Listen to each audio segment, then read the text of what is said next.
ভাই না 4400 কি করতেছো কি করছো তুই মামা? পাইছো কি কি হয়েছে? এটা কি করতেছো তুমি এটা মামা ডিসপ্লে তো কত স্ট্রং আপনি জানেন? আরে ডিসপ্লে মানে Display? এদিকে কি টাকার কি আছে তুমি পিটাইতেছো কে আরে মামা। জানে হে সেট ভাঙো পিটাও পাইছো কি এই ফোন মামা ভাঙবো না। ভাঙবো না মানে ভাঙবো না, এটা সুপার স্ট্রং ফোন। এটা আমার সেট পিটাইতে পারবা না এটা বাংলা মামা সেট তুমি আমার পিটাইতে পারবা না পাইছো কি তুমি এটা মামা যদি ভাঙে তাহলে এটা জরিমানা আমি আপনাকে দিব। তোমার জরিমানা লাগবে না তুমি আমার সেট পিটাইতে পারবা না কাস্টমার আমার সেট তুমি পিটাইতে পারবা না এডি পাইছো কি তুমি দেখেন না, এডি পাইছো কি কাস্টমারের কথাটা শুনুন। এডি পাইছো কি তুমি Customer পেরা কি কই চায়? আছে একটা মোবাইল হবে শক্ত আপনি বেশি যেতে পারে শক্তপোক্ত ফোন চাইতেছে কাস্টমার, এটা আমি দেখাবো না। শক্তপোক্ত ফোন এটা বাংলা মামা আমি দিব আপনাকে, দেখাইতেছি যদি আমার সেট ভাঙে টাকা আমি দিব দিব। আমি এটা ফোন ভাঙবো না, ভাঙো দেখাই।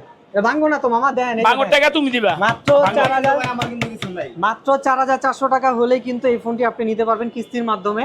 শুধু তাই না, এটাতে 6500 এমপিআর ব্যাটারি ইউজ করা, স্ন্যাপড্রাগনের চিপসেট, 120,000 রিফ্রেশ রেট, এত কিছু মাত্র আপনি 13,990 টাকা মামা পেয়ে যাবেন।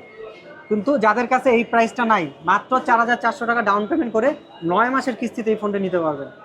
তো দুইটা কালারে এই ফোনটা অ্যাভেলেবেল রয়েছে, এটা হচ্ছে পার্পল কালার আর একটা হবে ব্লু কালার, দুইটি কালারে অ্যাভেলেবেল রয়েছে।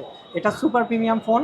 এই প্রাইসের ভিতরে অন্য কোনো ব্র্যান্ডে এত হাই কনফিগারেশন, এত সুন্দর ডিসপ্লে, এত হাই কনফিগারেশন মানে কোনো ব্র্যান্ডে নাই। যারা কিস্তিতে নিতে চাচ্ছেন ভাই তো এখান থেকে নিবে। শুধু তাই না, যারা বাংলাদেশের যে কোনো প্রান্ত থেকে আমাদের লোকেশনে চলে আসেন, জুরাইন রেলগেট বিক্রমপুর প্লাজা মার্কেটের 3য় তলায় 30 নম্বর দোকান। ইভেন এটা কিস্তিতে নিতে চাইলে জাস্ট হচ্ছে ভোটার আইডি কার্ড, আপনার কাস্টমার এনআইডি কার্ড আর গ্রান্টার এনআইডি কার্ড, আর যাকে আপনি নমিনি দেবেন তার এনআইডি কার্ড, দুইটা এনআইডি কার্ড আর বিকাশ স্টেটমেন্ট, এই 3টা ডকুমেন্টস হলেই কিন্তু 20% ডাউন পেমেন্ট করে 9 মাসের কিস্তিতে এই ফোনটি নিতে পারবে।